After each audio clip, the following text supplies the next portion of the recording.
Well, the Beatles played. Beatles was a big influence on me, and Was your family into music at all? um, not really, not really. It was just something I saw on TV, like they were having a good time, like in between sports and playing the guitar, and eventually guitar was a hobby, right? Mhm. And the hobby turned into a big career, you know. Mhm. But When like when you started playing, then you were in school and everything. What? yeah, well, I was How was playing. that? Were you like really an outcast? Like Yeah, what exactly. made you like Yeah, really exactly. I probably? was an outcast. Yeah, I couldn't decide who my friends were because I was doing my own thing in music, and to do that, you have to sacrifice a lot of your friends and everything you do to for backyard parties. We used to play backyard parties with Van Halen. All the party band. One area time we were another party band. I was in a band called Jabberwocky then, Really? and from there it's like did some original bands, a lot of copy bands, and Were your fu- parents like right behind you or no, something, not or at they all. wanted you Not at to? all. Not until I started making twice as much as my father when I was in Kiss. Like, when I was a week, I mean, my father kind of was like, whoa. Playing around garage bands, like, past the hats and stuff. But anyway, I wasn't a good enough band to play the A circuit. The A circuit is like in town, the best clubs. We were like the C circuit. Mhm. They'd send us all bumfuck Egypt to get our act together and like, to these clubs that don't, all the good bands don't want to go out to, and we'd make, not very much money. But I did that for about, I don't know, about 6 years straight. And I worked my way all the way up, a couple of years later, I worked my way up to the A circuit. I had played the best for a while, played disco at the Latin in the lounge. Mhm. A band called Mr. Clean's band, and the guy played saxophone and his wife played drums, I played guitar. And this is probably about what, 77, 76, the disco area, about that area. Yeah. Yeah, okay. And then a couple of years later, And I lived in Nashville for a while and played country western. And all these times I'm having different haircuts all the time. And I was playing music. I was teaching for a while. I started teaching after my last days in the club. I didn't want to play clubs anymore. I was getting too old. This is when I was about 25 now. I decided I didn't want to play clubs anymore, so I started teaching. Mhm. And I started teaching at a local music store called Moody Music. I did that for about a year and a half, and I picked up about, I think it was 20 students myself with music. Music's my been my only income, so when I'm not working, I'm sort of broke. And then I went to Lair's Music. I had about 40 students, and like I was, and it happened to me that I bought my first 4-track and started writing my own music. And teaching like. So that's when you started writing for the first times. You were Well, before that. I was writing before, but it was like, it wasn't serious as now, because now it's like I've had a taste of, like, I've had so much experience in playing everybody else's songs. I must have played 3 or 4,000 songs of anybody else's, in those days. And I had a lot of roots and a lot of influences there. My melting pot was, I had my own style now, okay, so I want to do my own thing. So I had a 4-track, started writing stuff, and I started making demos, but I never thought much of them. But anyway, it got to the point where I was teaching teachers how to play guitar. They wouldn't say they were teachers, but I'd find out when they leave. Yeah, I was a teacher from another store down the street. That kind of got me pissed off, and I started teaching rock stars. I said to myself, well, I don't know if I want to be teaching very much longer, so I started making demo tapes. I got a manager and started making demo tapes and sent them to bands. So how'd you get your first manager? Like, Well, how did you get into It's all just a those friend. things? It's a friend had some money. Same thing. I've gone through about 4 managers like that. Money, let's see. No, that's part of it. Let's not jump a few things. First, like when you started writing, like did you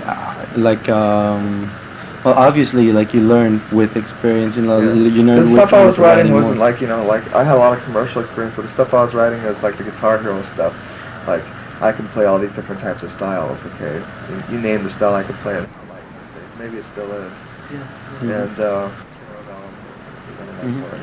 Mike listened to it. He was floored, and he put me in the issue, I guess. And this was like, taught for about another year, and then I decided to make a demo tape. I sent it to fucking Pat Travis, because at that time, what's his face was McGee. This is before Doc McGee was doing Bon Jovi, the Scorpions, the Motley Crue. He was doing like Pat Travis. I thought, oh, come on, Doc. And of course, he played them. I went to Yes. And this is before they did the 9-0. I listened to their album. I listened to the parts. I'm going, God, they ripped that right off of my tape. The Harmonized things, The Lonely Heart and stuff. I haven't got the tape. I'm going, wow. I sent one to Geddy Lee because he was going to do a solo album at the time and break off a Rush. And I sent one. But I sent about 8 tapes out. I sent one to Kiss. Yeah. And well, the rest is kind of history.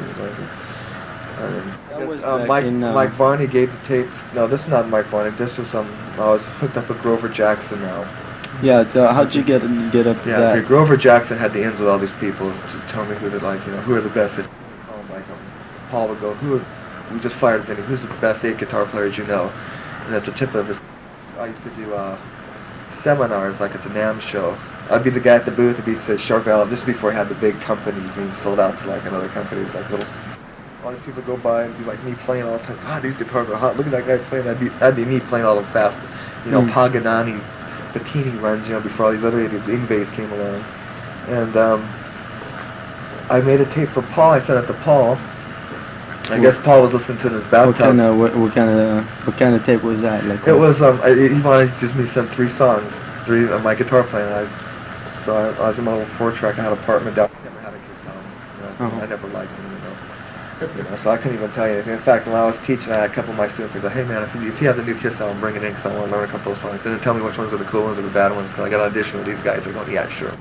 Tape, and I guess Paul was listening to it in his bathtub, and he was floored, and he just freaked out. He even called me for work about every 3 or 4 days. He's like, you know, I'd be in a student, and he'd say, Paul Stanley from New York is on the phone, he wants to talk to you, so I have to interrupt my student. I'd be on the phone for about 2 hours. Yeah. I have like 4 or 5 people waiting to take lessons. They'd be like going, yeah, right, we want our money back. And going, they finally decided that they were going to audition me. They weren't going to audition any other guitar player. They haven't.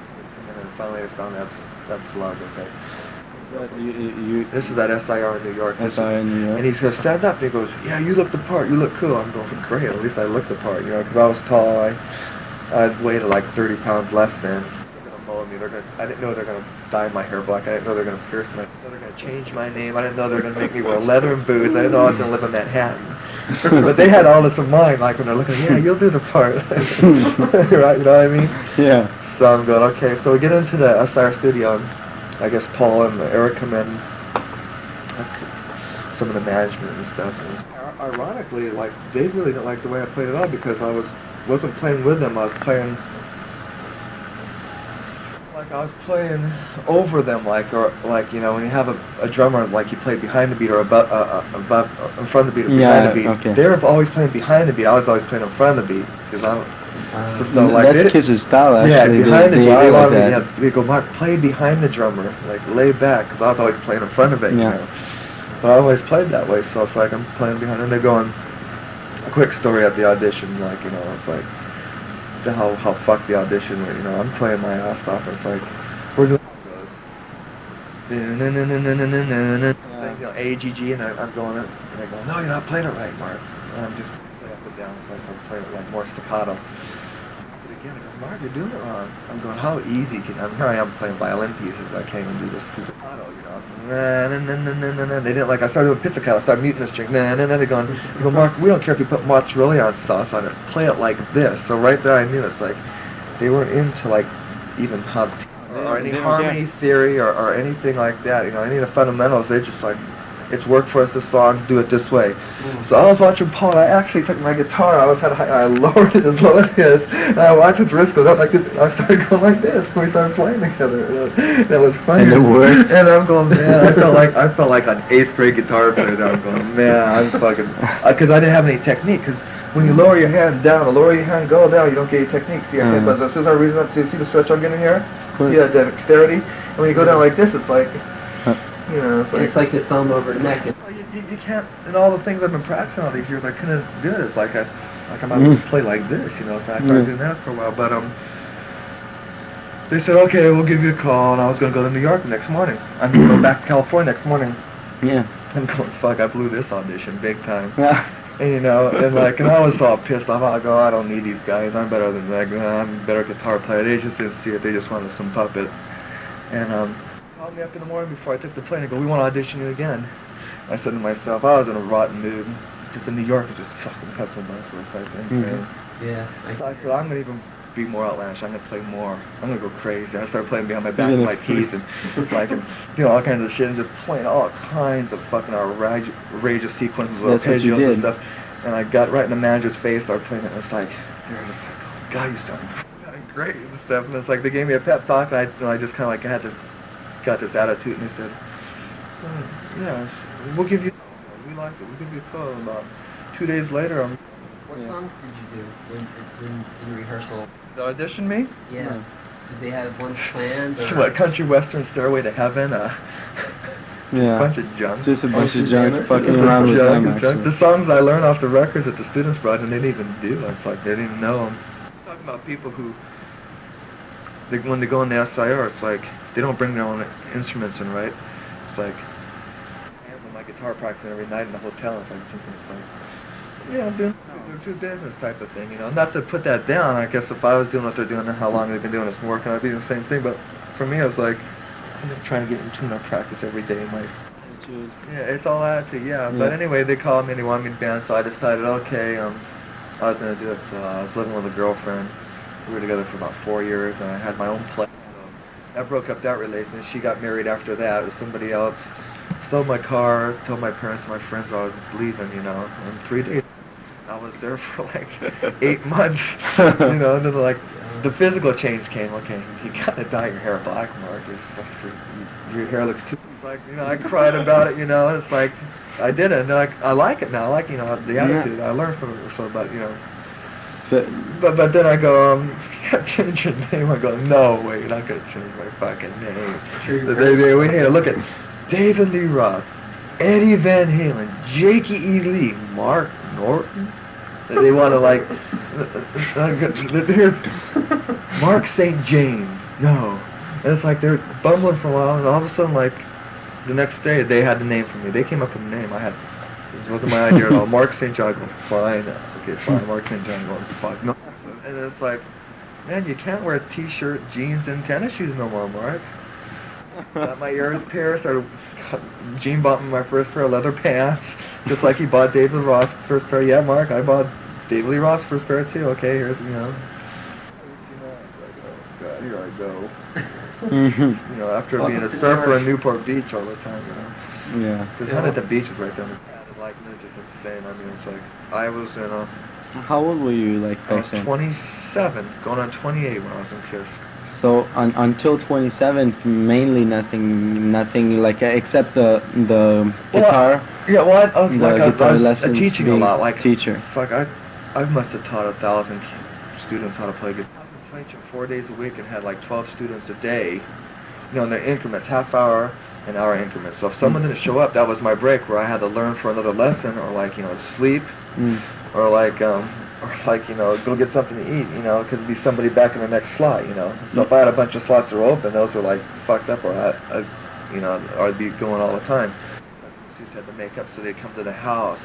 So after I get home all day, I'd be tired. I had 2 hours to like get my shit together, and then like 4 or 5 students would come over that night again and start all over. So it's like, you know, constantly, and like, and my chops were so up. I mean, because like it's demanding. Like, I didn't have students where like the mom came over, the little kid, and like, teach this guy, you know, and all the hot guitar licks, and they go, man, we want you to teach more. So I had to do my homework and come up with more stuff to keep them on the, you know, repertoire here, to keep them on the roster.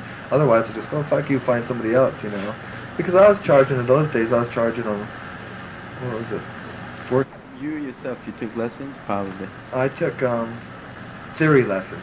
Theory I went lessons. to a theory lessons, a professor at a college. And I took a few lessons off and on every 4 or 5 months from a hot shot jazz guitar player, like, you know, the Joe Passa type of people, or Pat Martino, or something like that. It was like, you know, extraordinary. It didn't work out because you can't play the 13th with distortion. You know, you play as triads or dyads, you know. You know, distortion, you know, it's like you can't play all those chords. I a lot of theory and stuff, and I bought a lot of books, and I keep on buying books all the time. Do you read though? Music? Yeah, I read, right? You read music, but there was no use to it. Because when you were teaching them, I was teaching notation and tablature, yes. Yeah, both ways. But the whole thing, the kids don't want to learn that. They don't want to learn the little block notes and stuff. They don't care they want to rock and roll. They see these kids on MTV or whatever on the records, and it's like, you know, 80% of them don't know it anyway. So it's like, they didn't want to make it like that type of career. They want to like, I want to learn this lick or this riff. So it's like, but that's what you would teaching them. Like, okay, here's this new, whatever the hot thing was. This one. Here's the new George Lynch. Like, okay, like, show me this. I'm like, yeah, but if he was doing it, how it came about, performance from the chords, and think of it from a progression, you might get more out of it. But they want to learn like exactly what he was doing. But that's how most teachers have to teach kids, though, you know. You know, some of the smarter ones wanted like that. I go, look, he's playing out of an A minor to G, and he's using a Dorian scale, like, you know, and here's the Dorian scale. Well, just do Well, copy stuff, it's right? They- not they- like they don't think about all that actually. Yeah, when yeah, they're they're young, just too they young. wanna, They just think they if just they wanna could, if they rock and could roll. cut, like if I knew if I was an age, I knew if I could dunk a basket like somebody else, and that'd make me closer to where I was at. I guess most people are like that. Well, that's what you have to do in the first place. You have to copy everybody to learn. Then it takes years and years to develop it. And I've had my own style for about, I think I've had it for about 6 years. But before you go, And oh, what but do you now think- people when they hear me play on an album or something, go, oh, that's Mark St. John. They don't go, no, that's not And what do you think Bing Beer or defines something. you? What do you think makes you yourself? Like what's really personal about your style? You know, like, Well, I'm playing guitar. I what always can you think- pinpoint I Mark St. always- John out of? Well, I think it's always melody. It's always melody. It's there's as many weird notes as you want, but it always comes from melody. And every song that I've ever had on any album, I've only done 2 albums. It's always had a great melody to it, melody. And if that melody is like, it could be one line. If I could take that in a scale, a sequence, an interval pattern, an arpeggio, a double stop or anything, it will always be within the melody, no matter what the technique or dexterity. I just play as fast Dexterity. as That's possible. Yeah, and that comes with all like the rhythms, or that comes with like whatever you want, as fast as like Fly the Bumblebee type guitar or whatever, Mhm. It all depends on but it all comes back to the melody. I always try to have a great melody, and I always never try to upstage the vocal line. I always try to guitar solo, so it's like, what the fuck is going on? Okay, you can play guitar a lot of statement, melody is important. Melody, harmony, and rhythm are very important. Those are big 3 elements of music for me. Otherwise, I just be going like, oh, I learned this new lick, I want to put in this song. Yeah, dude. Like so bad that has nothing to do with the song. Mhm. So I'm not into that at all. Yeah. And And a lot of people are on records. You can tell. You can tell they learn a lick and they Oh, want to put in definitely. the song. For lick's sake, not as music's sake. Yeah. yeah. Well, that's pretty much what I was saying earlier about this NAMM show thing. Yeah. All those guitar shows. Yeah. The MI students Yeah. thing. This whole Malmsteen trip. Yeah, yeah. Like trying to know every little detail. Yeah. And that's like Yeah. And the whole it's thing, not. It's so unoriginal. The kids don't understand. It's like they'll never be another one of those because there's no market for it. Exactly. Right now, like I don't mean to put him down. He's a great guitar player, but he doesn't sell enough albums. His record company's yawning. His management split on him with money. He goes through members like fucking I go through a girlfriend's. It's like he's having a hard time. It's like his tours never work. It's like he could be people like in like the late 70s, like your McLaughlins, your DiMeolos, all those big people. They just said, they don't want to be in a cult thing.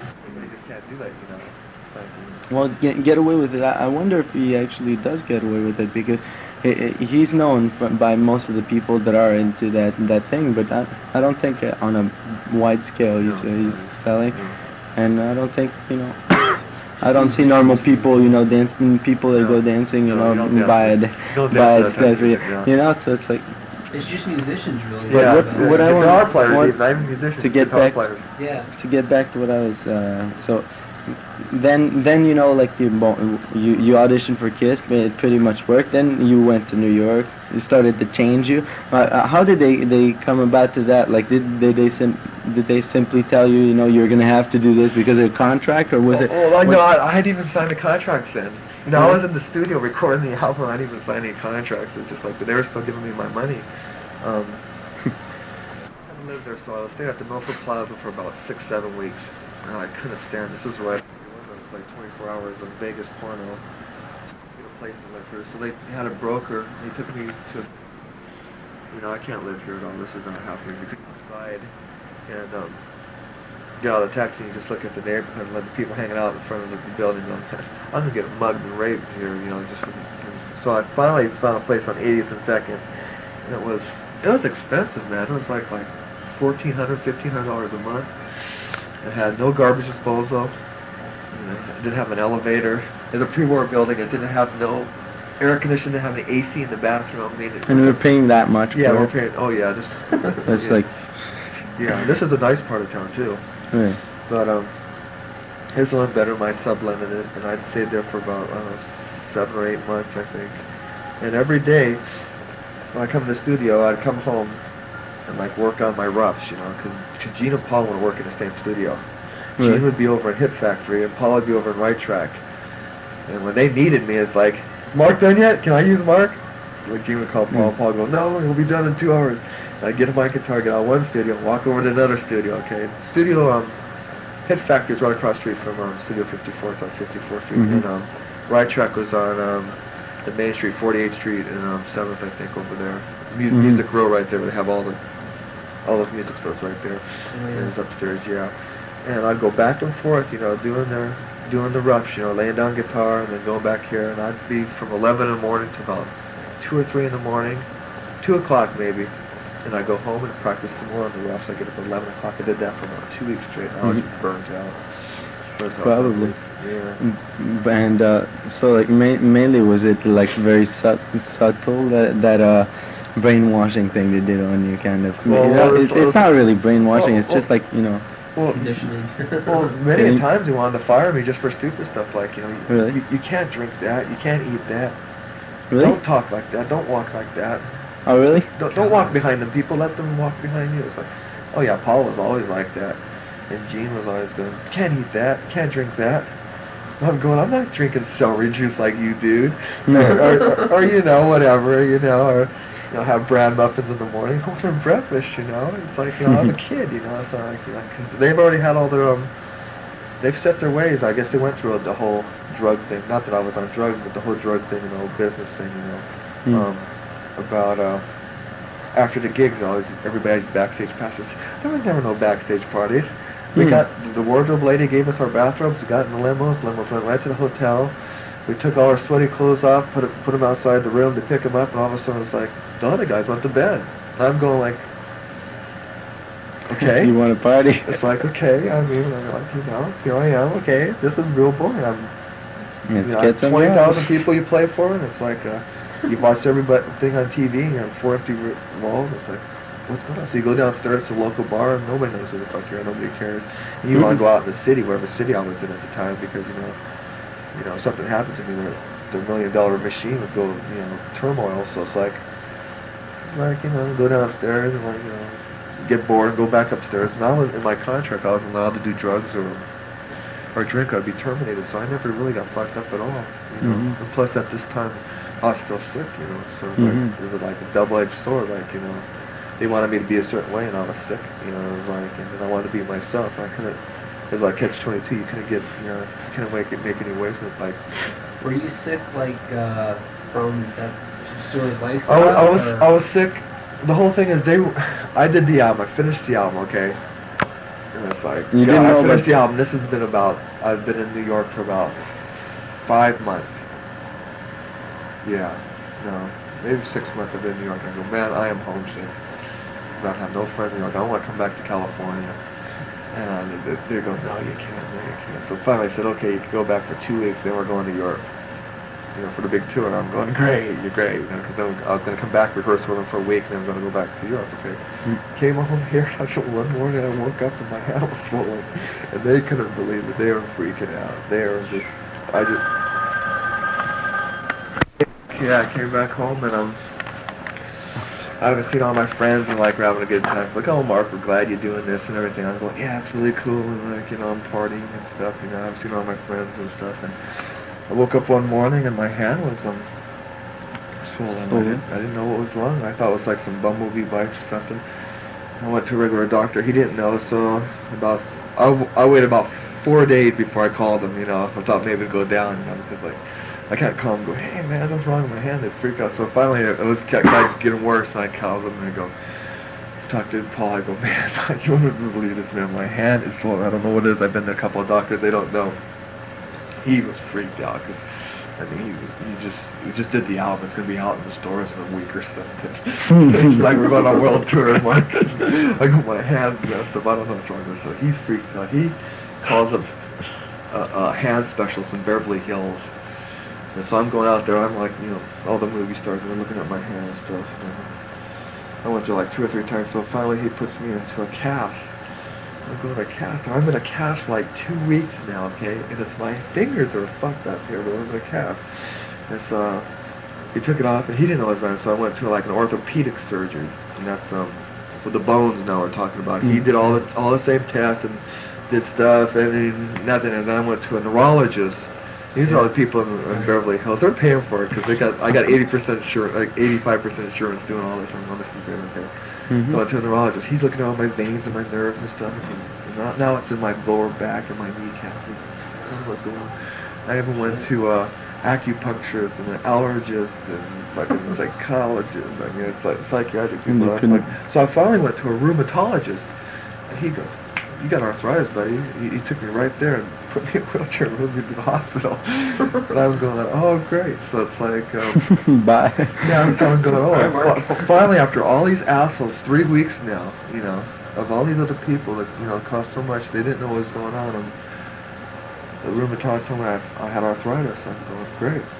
And it's like, he put me in a hospital. I was in there for so long. They're giving me, like, I don't know, they're giving me shots in my fingers. Is that really painful? Oh, for you? man, right in my knuckles here, to, like, get the Oh, inflammation down and stuff. And I did in my kneecap and taking out water on my knee and stuff. And he said it would take from 6 weeks to 6 months to heal. Well, in about 3 days, I had to go back to New York and rehearse to go to Europe. It's Why can't you get it it's done? like, Paul, Gene, I'm in the hospital here, so they're freaking out. They didn't know what to do. They didn't know what to do. So, That must have been so like, for Bruce, it was like a godsend for him because they didn't have this whole ordeal of looking for somebody. Because remember, they didn't audition a bunch of guitar players. They found who they wanted. Okay, I was like a good person. So I guess Bob, their older brother, Bruce's older brother, was, I guess, one of the original Kiss members. Yeah, he's known them for a while. Yeah, okay, one of the, Something like New that. Jersey, New York. Something like that. Yeah. He recorded that on some of the Kiss Yeah. albums. Fall Yeah. solo album. So it's like Bruce, I guess I was friends with him too, and they just go, well, Bruce is not proven. He'll just sit in for like 4 or 5 weeks, and we won't even tell him. We'll say that Mark's still playing in Europe. And they kept on all the posters and like the tour programs and my pictures of someone else is up there playing, you know, and stuff like this. And Bruce is only gonna be temporary. They didn't even want Bruce in their band. They go, oh man. Eric and fucking Gene would go, oh man, it sounds so bad. It's like, can't wait till you get back. It's gonna be so much better and stuff. Ironically, it's like it didn't turn out that way. It's like I didn't get better in time for them for a full tour, and I got used to playing with Bruce. And then I got all the press and everything, and then the arthritis was sort of like an excuse to get me out because of the press. It's like it's more than just being sick, or more than just getting all the all the recognition and stuff. I just think it's a combination of a lot of stuff, and plus Bruce was more like them because of his brother, and they lived in the same area. And I was like the kid from Huntington Beach, the rebellious one. They're all like, the New Yorkers, out there. Plus the blues influence too. Well, not really blues. Not really. No, not the blues. It's more because Because Bruce was like a real moldable person. See, he's like clay, like he did. Yeah. Suck my dick, Bruce. Okay, Paul. No, I'm serious. That's how Yeah. it was. Cause I showed Bruce a lot of licks, and it's like, I watched them rehearse a couple of times before I went home. It's like, he was a pliable guy. It's like they thought they were just gonna use him for 6 weeks on a tour, so they didn't care. But it turned out to be something else. But as far as blues and everything, I could play blues as good as anybody. But like the whole thing is, I didn't want to be in a blues band. I want to play my my technical rock type thing. And when Bruce was trying to play my solos live, I'm going, you can't even play my. So I had to show him some of my stuff. But Bruce is a good guitar player. He's not a great guitar player. He's a good guitar player. He's an excellent guitar player. But I notice you have his tape here. well, the whole thing on that is like the companies that do these things are Starlets and IMC and Backstage Pass and Hot Legs. I told them all to send me like 3 or 4 tapes of their stuff. I want to see your format, because I kind of got $50 to buy each tape. Forget that. That's So I go, for Yeah. I was deciding what company I wanted to do my video with, and it just so happened that the company I did my video with, they offered me the most money was when the Bruce did one with. And I watched this tape. You should see the tape. It is, No. I've seen it. don't write this down, but it's as Alan would say, pretty tin lids. It's like real boys' behavior. No men's, and it's like he spent 45 minutes showing you how to play a Kiss solo. Like I'm going, okay. I know. The tape, And they're very simple. So Yeah. as I saw that. Yeah, the tapes I did is like again the fundamentals. I show you your exercises and how to develop things. How the to build, teacher comes out again. Yeah. Did you put a lot of yourself in it? Like what? Yeah. What? Well, I did a demo tape here before I went to New York, like to watch myself on the camera, make sure I'm doing everything. Uh-huh. I'll play a little bit of that. Yeah. If I get my TV Great. working. But you can see it's about 50% what I did. I did a lot better stuff, but about 50, just a background, so I go in there and don't waste everybody's time with all the cameras and stuff, because I never done anything like this before. And just to be believable, being convincing, being convicting, instead of like, you know, because after watching all these tapes, I'm going, fuck, I'm not going to do that. I'm not going to get caught in that. And the whole thing of doing it is to make money and sell videos. Yeah. I go, some kid's not going to be more, because buy 5,000 Bruce Kulick tapes and learn those stupid songs. They're gonna buy this other guy who's like, you know, there's a little more in-depth ways doing. You can learn more from it. So I wanted to like get in that niche of selling, because I wanted to sell like, you know, 20, 30,000 tapes. You know, that'd be nice. You know, I could make some money. And that's because that comes back to the teaching, because that's what I used to do. Now I don't have to do it one-on-one. Now I could do it, and it was distributed. I think 4 or 5 countries like Australia and Japan and the UK and Canada. And go, this is great. So that's why I did it for. But I want to watch everybody else's stuff. All the hot guitar players, or I go, send me the tape that sold the most, or send me the tape that didn't sell the most, but it was the best tape. You know, that way I was getting a good perspective of what's going on. Were you happy with the way they treated you and the end result? Of Did the you tape? have the final edit of it? I haven't seen the final. I haven't seen it yet. No, That's not finished yet. the last thing I heard is like, I did the tape. It took about 6 or 7 hours. No, it took about 5 or 6 hours, and they edited it all down. They said they don't have enough. They said it's supposed to be an hour tape. They said if we edit it all down, it's only like about 40 or 45 minutes, but we don't know what to do. I go, well, fine. What do you want me to do about it? Like, I did as much as I could, so I'm going to re-edit it again. And so they don't know if they want to distribute it with another company, or they want tape in their 15 minutes when they come out to do the show this week, or I don't know. I'm going to be talking tomorrow, you know. But Or put some footage of you in it, maybe? yeah. I don't know what they're going to do exactly, you know. But they Did you want. do, like, They said they're going to release it either way, but they don't know when. Yeah. Did you do like a you know, in certain tapes they have like intro, solos? Yeah, I did one of those for 5 minutes. Yeah, I played a bunch. really? Yeah, Yeah. I'll play that's that. big Yeah, fun. so. That's Yeah, really what- cool. Yeah, What, so like, and Arlen, the guy that does it, said, man, it's like one of the best performances we've had. And I go, Wow. I go, what does that mean? Well, I've done about 50 to 70 of these tapes, and this is like one of the best ones. So it started out really good. Like, I had the MTV lady Gigi do my makeup and hair, so I was like, I had new clothes. I was like, this is great. This is great. You know, I'm in the CBS studio there. I had 3 cameras on me. I'm doing my thing like I'm teaching, you know. But it was ironic about when I got back from doing the video, I got off the plane about 4 hours later. I went right to the hospital for 4 days. I had an ulcer and it exploded. And Oh, really? oh yeah, they said if I lost a bunch of blood, so if I would have, it's like a gunshot wound. Yeah. Yeah, and I've never had an ulcer explode before. And they said if I would have not taken care of it in 3 or 4 days, I would have been dead. So it's really But- it's really weird. I think about it, I'm going for like $10,000. That's what it cost me in Is the that- hospital. And Are you like nervous first? No, the whole thing. I had an ulcer when I was in New York, but that's just because of all the stress and stuff. But I think every time I go to New York, I get an ulcer because I went back again. I came back and got another one. So it's really, I don't know what it is. I don't know what it is. That's I've where had I'm that- from. So I know get that- exactly how you feel. Yeah. I relate to that. You lived in Manhattan and stuff. I lived in you know where Rutgers University is, like the central part of New Jersey. No. And I lived like a train ride from. I know Hoboken and Neptune, New Jersey. I suppose. Oh yeah, Neptune's where they make Kramer guitars. That's why I went there. Yeah. Yeah. Really, that's the only thing So- that's worthwhile in this day, actually, Spectre bases. Yeah. Because I tried to get one from them, and they hold told on, me like that I wasn't paying. Not to lose the track, so we were down. So after Kiss mainly, so they toured with Bruce, and mainly the way, you know, the way it happened is like they had to say something to the press, you know, like. Well, yeah. Well, the whole thing, they were hiding it from the press the whole time. Like, And they knew. They played before. me interviews. Like, and Bruce was saying he was marking the interviews, you know, and stuff. And like, you know, they'd call me up on, like I said, Gene or Paul every other day from a different country. You ready yet? You ready to play? Man, we're ready. We'll fly you right out here. Like, they wanted me to take next plane out to Sweden or Stockholm, or, you know, anywhere, Yeah. just to meet me there, you know, like to finish the tour. And I'm looking at myself, man, I'm not ready to do anything. So finally, they got back to New York, and it was 4 weeks to U.S. tour now. Okay, so they're going, okay, Mark. switch all your hospital needs onto our hospital in New York, but they wanted to watch what was going on with me, okay? And they were still paying me and stuff, and, let's see, okay, finally U.S. tour started, okay? And I never rehearsed with them once. This is the funny part. Okay, Mhm. here's Bruce. He rehearses them for 2 weeks and then goes through all European gigs and plays them. And here I am, never rehearsed with them. All I know is the song list, and they're throwing me out to like 14 to 18,000 people.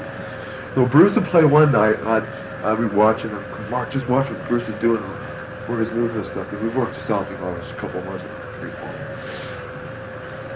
Mhm. Like, oh yeah, this is a joke. I'm doing myself. So I'm watching him, and Bruce can't sing. And of course, I sing. So I'm watching him. I go, man, okay, that's fine. Okay. Watch him for through. Okay, Mark, get your turn now.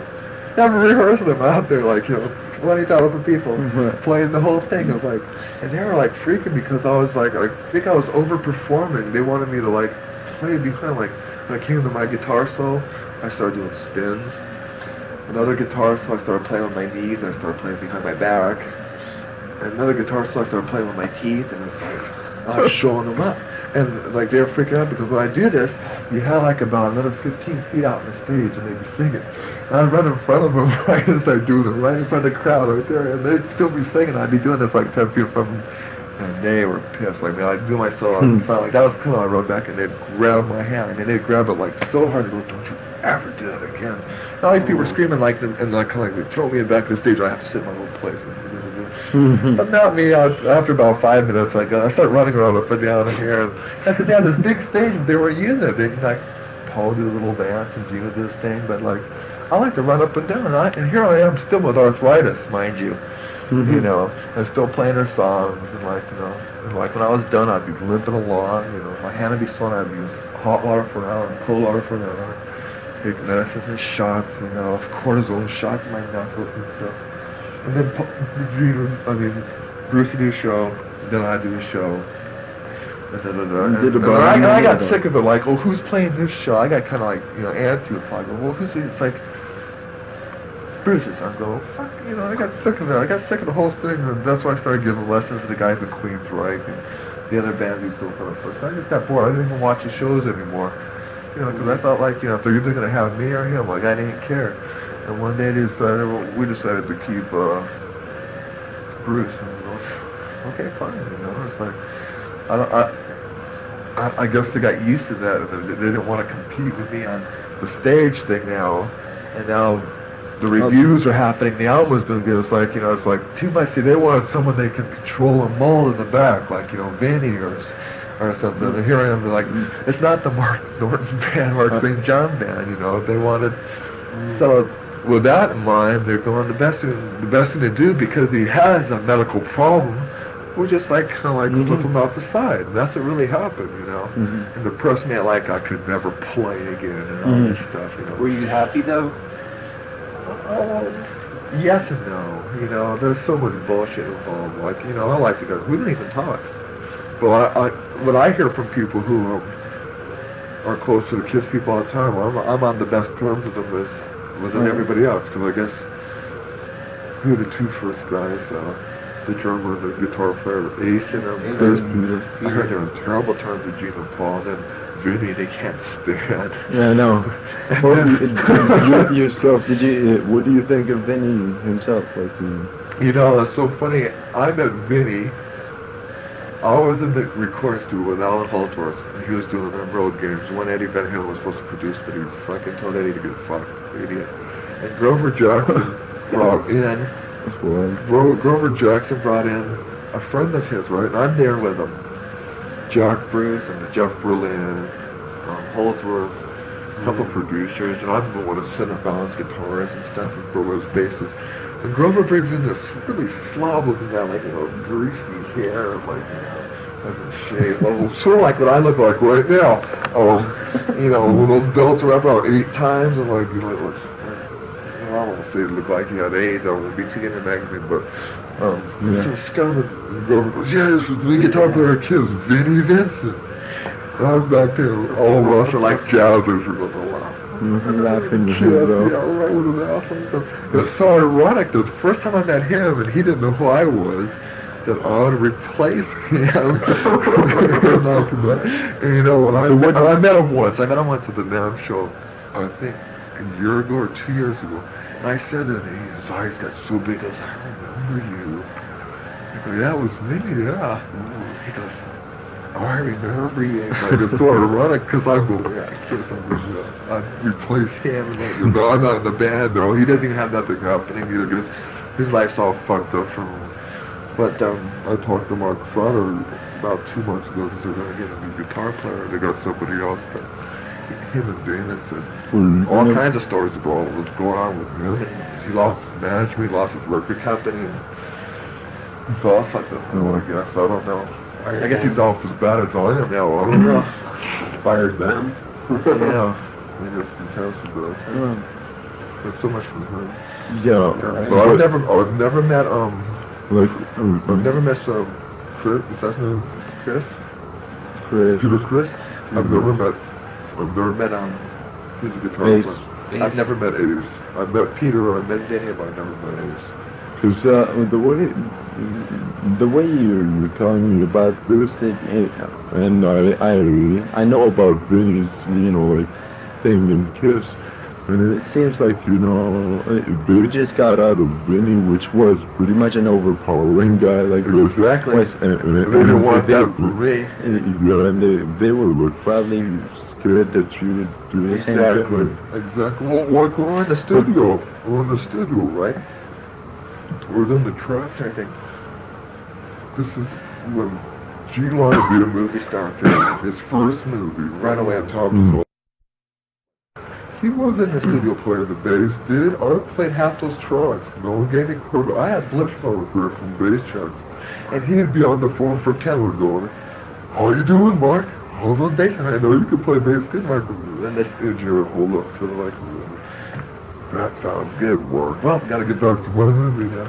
And then Paul was in the Bahamas with Lisa Harmon for career, and Eric could be down in Florida. And they left me and the engineer. After the basic tracks were done, they left me and the engineer to do this song. So I'm going, well, here I am, man. Because I saw Lando on all these Jurassic guitars and stuff. And then I came back and listened to it. It's like pulling that hair out. Like, well, this doesn't sound like Kiss. It sounds like you're a band. So I spent like 2 weeks, and me and the engineer thought, yes, I will. This thing is great. They're going, we hate this. Because they had to put everything around what I did already. Okay, now I have like about 10 tracks full of a guitar. And the engineer just went, oh, that's just great on me. Harmonies going left to right, side to side, all kinds of breaks and rhythms and stuff. Playing the drums. I'm playing the bass like it's like a solo album to me. And then it's just like, Paul was the worst for it. He just freaked out. He sat me down. What do you think you're doing? What's going on here? I'm going to playing the songs that we rehearsed. And this is not. So I think they erase about 80% of it. 80% of it. I had to start from scratch with Paul supervising me. Vinny too. Yeah, but it's cool, like, this thing sometimes feels like, I'm playing I swear to God, I'm playing some stuff, and I said to myself, God, it's time to, if I got it, it's like incredible for me, I'm going, this is gonna rock the socks off all these guitars, kids, they think like, what's happening, I got to work stage, and it's being arranged, Paul arranged it. You don't have it at all. It's tough. Paul arranged the mix, they said I didn't want to do it, because it was too good. So I'm saying like those stuff is on the kind of floor. So we'll make Paul up, what Gene was telling me was maybe Eric was old, but he did the drum tracks in 2 weeks and he was useless. Can't be able to start singing again. And I spent the end of his sessions, all the music stuff. So it's really just me, Paul, and the engineer for about 4 weeks straight. Without a crowd. Because I'd be playing some like, just perfect. And Paul got so what I try to get over like, I didn't like your Paul. Yeah, well, that's good. Besides, like, the worse I play, the better Paul liked it. So it's like, for him to say he liked it made me happy. I'm going, oh, God, I'm doing this song, almost that song. And not that I liked it all. And the, The whole thing was amazing. He liked it, it was good. Because he was producing it. That was the first album he ever produced. Gene was doing the first movie ever made. So it's like, I caught in between these both take between them two. Paul he can't be a movie star. Gene's been a big movie star. He's done many movies. So we know what Hollywood. And Paul said, I'd be a big producer and I watch the videos and more about it. You can see what's going on. You know how it's going. Definitely. Like it works on. To me, And the British, they're gone like, the way I see it is those narrative very easy to work people with, they don't have a say and they don't want to It does my work. I can't believe that fucking let Eric do that. I mean, we have a live list with all the songs we play. Every time when we get together, we write, we get, God, that was like, and I want to sing super hard, I can sing a fun and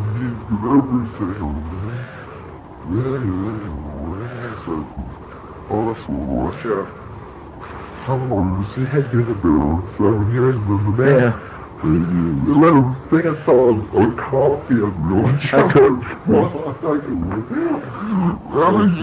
Every year he told me he had like about 15 songs in the studio. He lives in his, like when I knew him, he lived in his basement, his parents' basement in Brooklyn. And he'd bring the songs in, and Paul and Gene would never use any of his songs. Every year they'd never use any of his songs. It's so funny. The guy trying so hard. He'd have it all written out of his song. He'd play for me. I'd go, yeah, I learned all the songs. Well, none of these songs ended up on Animal Life, so I guess none of them ended up Look It Up or the next album or whatever they did. And So, but if you listen to the record really hard, the background, you could hear my voice because, you know how. really hard. Yeah, really hard. That irritating Yeah. pitch there. You No. sound not me. That's it. Exactly. Yeah. Do you sing on your own demos? No, I don't sometimes? think. The whole thing is I decided, I tried singing, I'm going myself. I'm not as talented a singer as I am a guitar player, but I'm a good songwriter, I can arrange, I can produce, I can play guitar well, I can perform guitar well, I can solo well, so I think that's enough there. If I get into singing and everything, I'm gonna wear myself out and kill myself, so I have to find a good singer with good lyricist. So that's what I try to do with the Tiger players. They're just kind of cool flat on the leather, What about? Well, I play vocals with Don okay, to go into the next room. The next room, hey, but it wouldn't let me in the mix.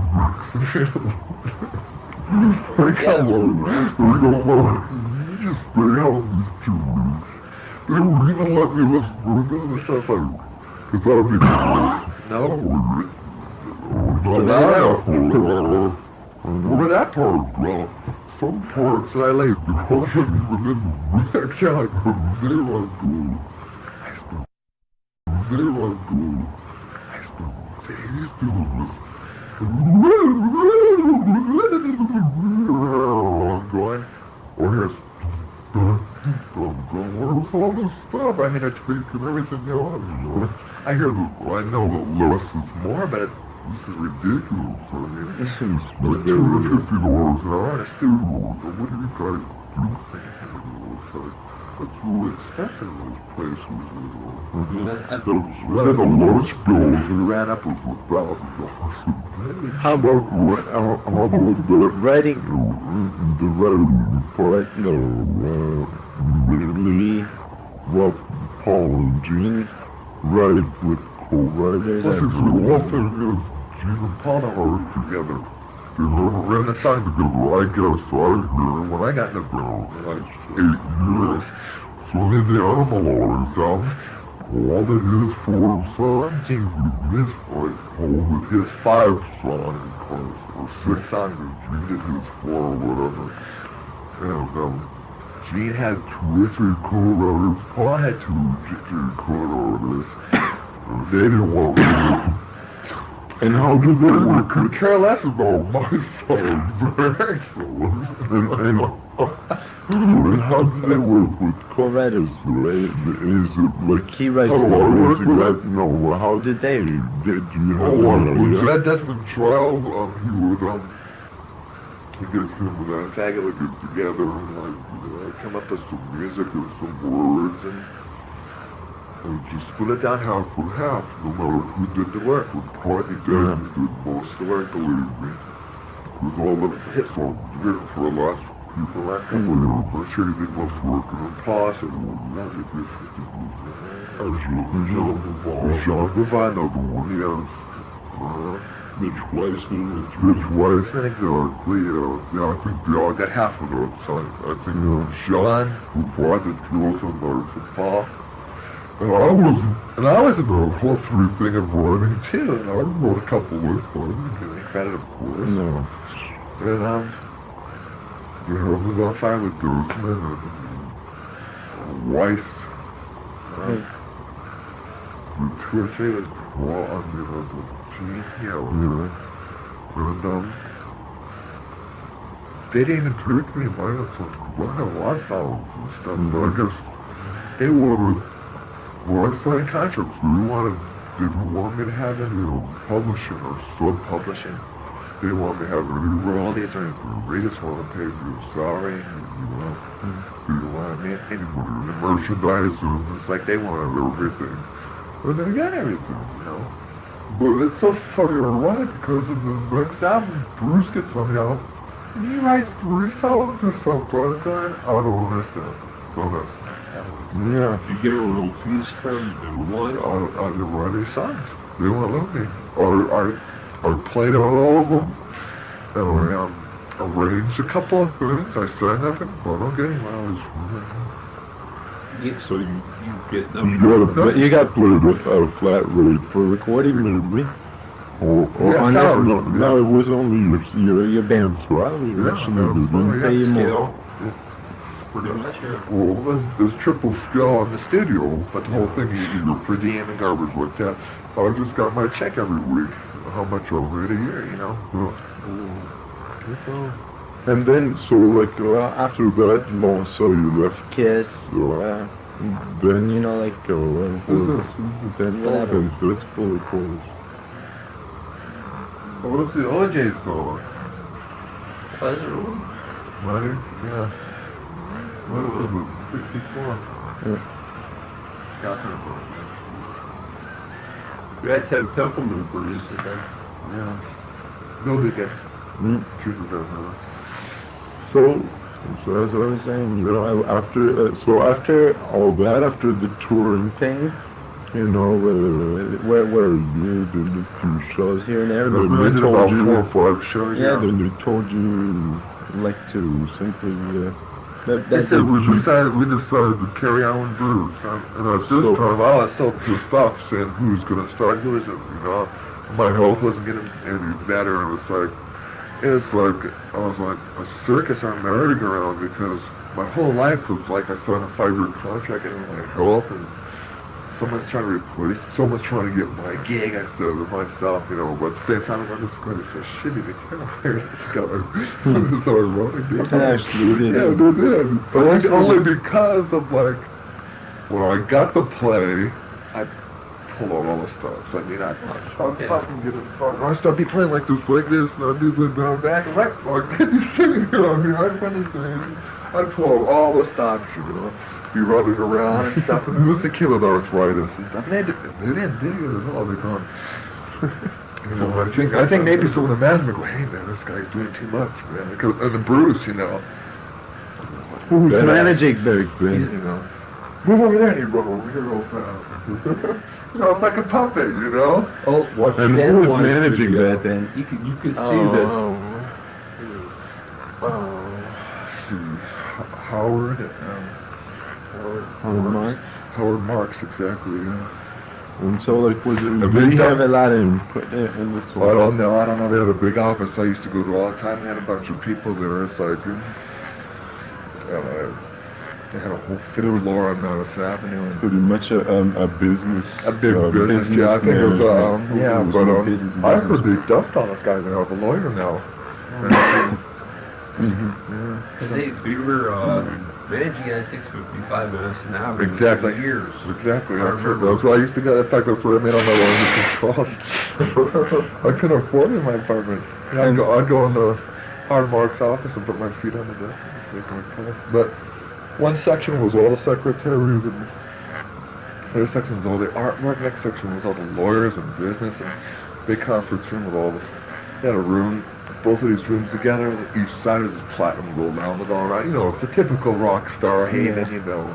And they did all their interviews there, and anything that came down for audition people for videos, they came in there. And all the business mail came there. I got all my mail there, and you know, it was. I guess they dumped the whole thing, and they got some lawyers because they were losing money. Or what happened? I guess I don't know because I don't keep up with them, but the Animalize album sold like 1.6, 1.7 million albums.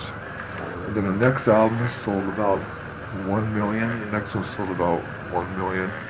And they didn't sell as fast. It's like I guess the Animalize is still like the best selling ones in the last Since a while. 10 years. Someone told me, you know, even the smash trashes and hits all their old songs, digitally remixed with the new songs. It's not even up to Animalize yet. And I guess that Put Dance and Sex would be doing really good as a single, but still not as good as like the Heaven on Fire garbage, you know.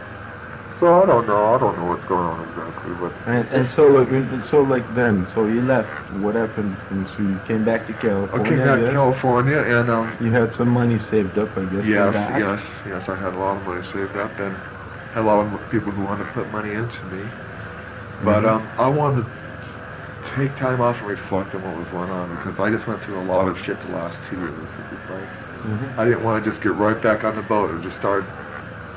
Well, I should have done that, but only because I did it because of my arthritis was still bothering me. I wanted that to get completely out of my system and come out really healthy. But instead, I took almost. It took about 8 months off, and then I decided I was going to put a band together, and I started writing the songs. And I wrote all the songs. They said, well, I need some superior musicians, so I auditioned hundreds of drummers. Finally found Brian. I auditioned about 50 bass players, and I finally took my brother. And then the singing thing. Your brother, did you teach him? Oh yeah, I taught him a long time ago, but like out of all the bass players I'm playing, no one could play the licks like I was playing, so my brother could do it, you know. Even now when I go in the garage and play licks, it's like he can't play them. It's like I have to teach him to him still, you know. But then Dave, I go, well, he had a stint with Black Sabbath, and before that, me and him played it together on a song with Glenn Hughes and J.R. Sanchez, who does the Party Ninja thing now. And he's the one that puts that thing on. He was the one that organized all for homeless children. Probably uses the money for other things, but I don't care. But I said, oh yeah, maybe Davey, maybe that'll have some credibility. X-Kiss us, Black Sabbath. Yeah, I think maybe I can make some money this year. So we did that. Instead of going out and getting a record deal, we decided we'll get some investors. Well, I decided we'll do it all ourselves. We'll own our own record company, we'll own our management company, we'll own production company, we'll own publishing company. I mean, we did everything. And like, we put about 80 grand into the whole thing. We sold about 30,000 albums. Got distributed through Important Records. You know, I was on like an entertainment management corporation. That's what our name was. Owning. And it's like, but the whole thing is, when you're doing it, it has nothing to do with who you were or what you were, because people forget real fast on me. But we were competing with all the independent labels. And the independent labels are really powerful, and the independent labels are competing with the major labels, so we're way at the bottom as far as like getting a record played across, you know, the 4 regions and the stations. And then came to the thing of we didn't figure out any money for advertising or marketing. It's like we didn't have another $200,000 for that, and then all the little payola things, the radio stations, we didn't have another 50 grand for that. So it's like all of a sudden we're going like, the album's been out for 4 months, and it's like, you know. It's like, man, it's like... No waste? Yeah, it's like, and we didn't tour at all. We didn't tour. We played some club gigs in L.A. Were you satisfied with the whole result, though? Like Well, the product itself? Well, the whole thing is I'm going, I should have had a big management, I should have had a big company do it, and like, them do all the work and me just play guitar, but the good part thing about it, I don't know, the whole inside out of everything about making a record and produce and just every little faucet. I know it's like I could work at any place in a record company now because I went through everything, And it's something I wanted to do. I thought it would help. I thought we'd make more money doing this, but actually we lost money doing it. So my advice to those kids out there is have somebody else spend their money, because it's an investment to them. When you put out your own money, man, I put out every penny I made in Kiss, and I had 3 or 4 investors, and I still owe some money on that. So I got out of that exactly 4 months ago. I've been out of that. I finished it. I know one thing. I even sold my rights to the albums to pay back some of the money I owed. So I have nothing to do with that album no more. That band.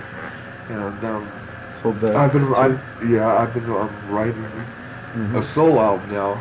I don't know if it's going to be an instrumental or vocals or what. I got about 8 tunes now. I got about 9 tunes now. That's more like guitar thing. Yeah, and I've had different singers come over off and on, and try to put their stuff on, these hot singers, but either they're real good looking, they can't sing, or they're ugly, or fucking sing like a motherfucker, so it's like... Yeah. It's like, what do you do? What do you do? And the whole thing is I want to get a record deal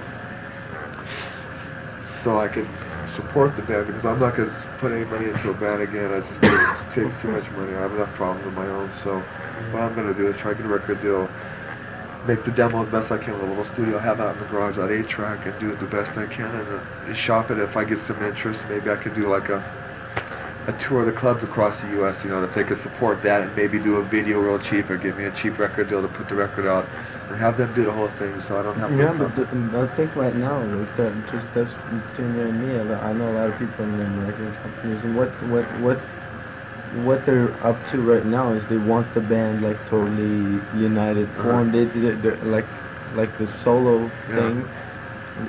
They're not really right now investing in stuff like that. Most record companies, because they want like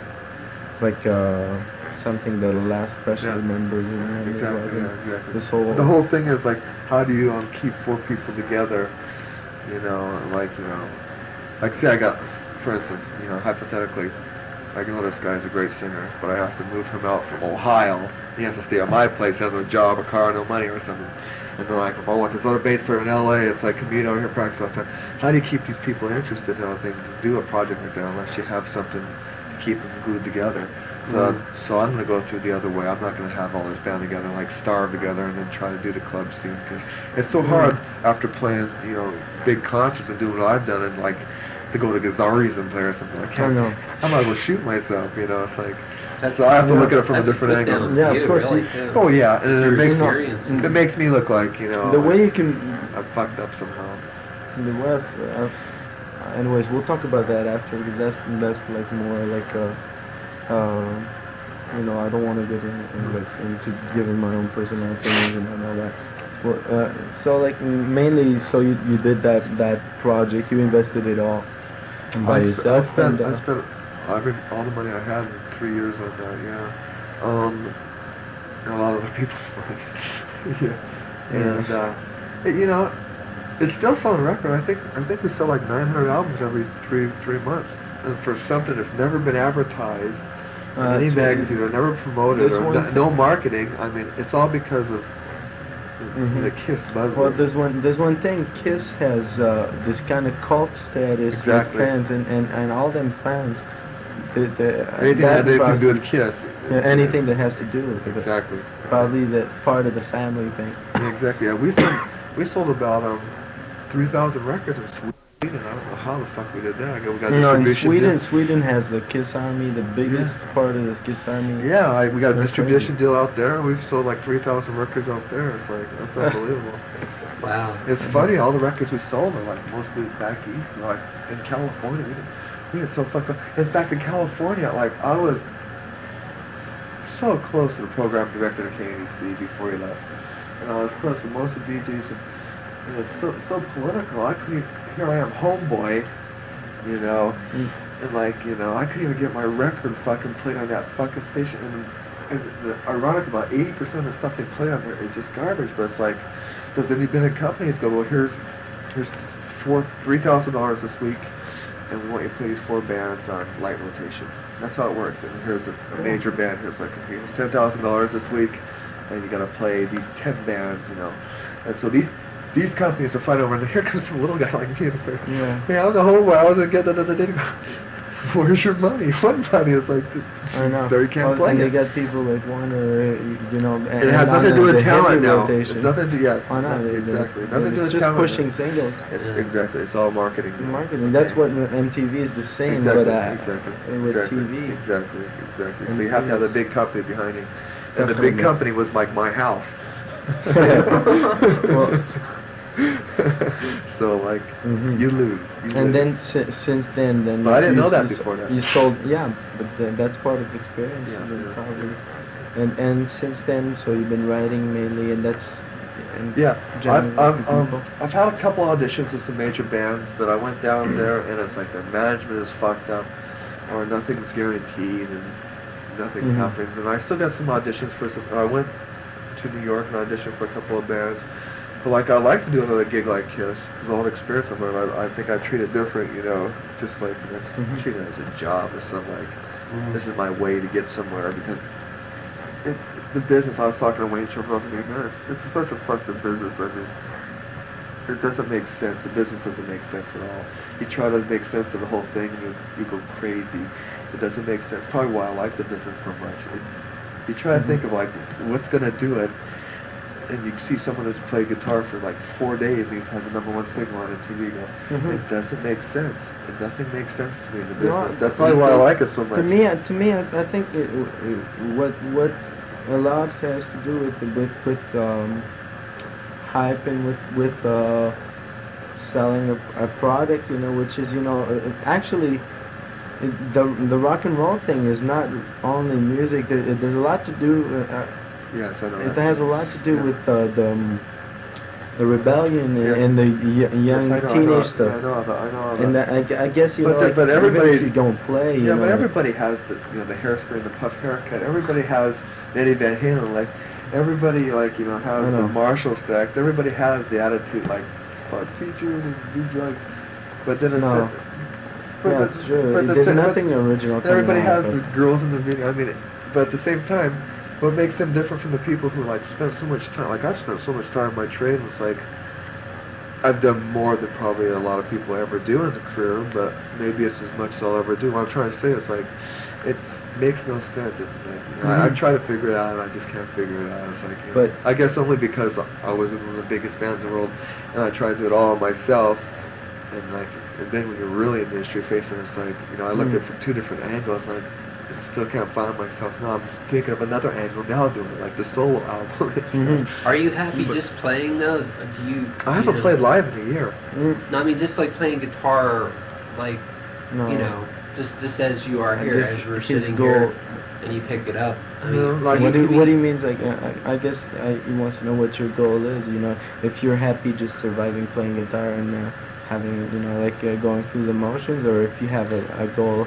you know, set for yourself. Well, you I know, like to be successful at it. Right now, I'm not too successful at playing music. So it's like, you know, Oh. I live day to day off of like Mhm. selling something or Mhm. selling a guitar or amplifier or like, you know, doing a session or something, you know, but Yeah. it's nothing like, you know, I have a hit album making money on touring or something, Yeah. you know, out in public, you know, like my name's not like that out that much, but I like to get back in the Yeah. ball again, you know, doing what I do best is playing guitar.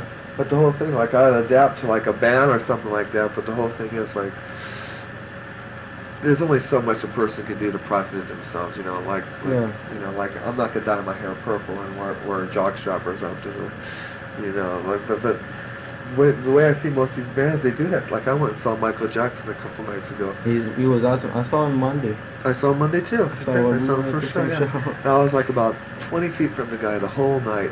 The whole fucking night. I was right at the side of the stage. I had backstage passes. Mhm.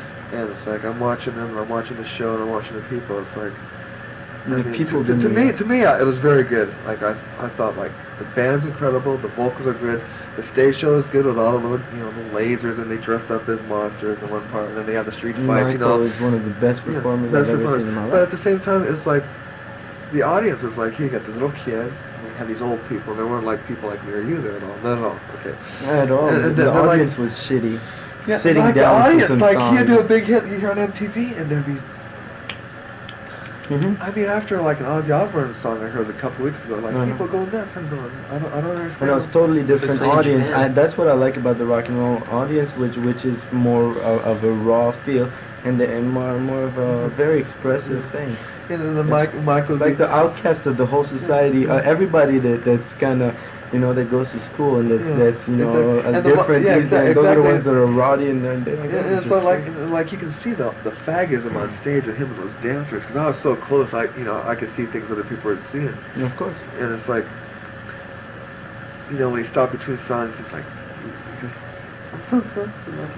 like in the whole audience, like he milks it for like 4 minutes sometimes. It's like you saw him on his knees. Like, Yeah, of course. I it's have like- a show. and he got more applause from that. The whole band playing a Yeah. a hit number. Of course. I'm going, it makes no sense to me. I'm It makes no it's- sense it's- to me. Here's a it's black not guy want to be performance. white. And Well, that makes no sense to me. the way I see it is that people need heroes. They need like Yeah. Well, I know whole that. figures. And what's you know, he's totally different from any other human being. It's like he's really pinpointable. He's not human. You know, his face is totally Yeah, changed. yeah. His whole look is totally, and it's extremely like worked. You know, like Yeah. I mean, the guy is like extremely. But that's so ironic about it, though. Everybody in that band is like,